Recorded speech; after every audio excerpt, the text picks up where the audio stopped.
पाकिस्तान की top models और अदाकाराओं पर संगीन इल्जामात। आदिल राजा के अपने खिलाफ दायर होने वाले मुकदमे की तस्दीक। यूट्यूबर आदिल राजा ने अपने खिलाफ दायर होने वाले मुकदमे की तस्दीक कर दी। यूट्यूबर का दावा है कि इसकी ट्वीट्स और वीलॉग्स में दी गई मालूमात इस्टेब्लिशमेंट के ही आला ज़राए की फराहम करता थी। पाक फौज के एक सीनियर अफसर ने मुतनाज़ यूट्यूबर पर बरतानवी हाई कोर्ट में हतक इज्जत का मुकदमा किया। यूट्यूबर ने पाक फौज के हाजिर सर्विस ब्रिगेडियर पर पाकिस्तान तहरीक इंसाफ के खिलाफ इंतखाबी धांधली करने और जनरल रिटायर्ड बाजवा पर हॉर्स ट्रेडिंग के इल्जामात आयद किए थे। ख्याल रहे कि यूट्यूबर गुज़िश्ता साल अप्रैल में इस्लामाबाद से लापता होने के बाद लंदन पहुंच गए थे।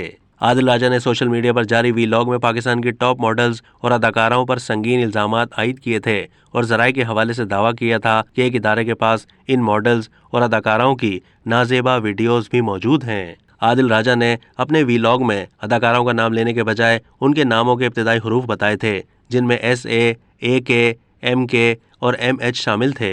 इस मामले पर अदाकारा कुबरा खान ने अपनी स्टोरी में लिखा कि आपके पास सबूत सामने लाने के लिए सिर्फ 3 दिन हैं, जिसके लिए आपने हक और सच का दावा किया है। अगर तुमने ऐसा नहीं किया तो अपना बयान वापस लो और आवाम के सामने माफ़ी मांगो, वरना मैं तुम्हारे खिलाफ मुकदमा करूंगी। और मैं सिर्फ पाकिस्तानी ही नहीं, बरतानवी शहरी भी हूँ, लिहाजा मैं वहाँ भी तुम्हारे पीछे पहुँच जाऊंगी, क्योंकि मैं सच पर हूँ, मैं हक पर हूँ और मैं किसी के बाप से नहीं डरती।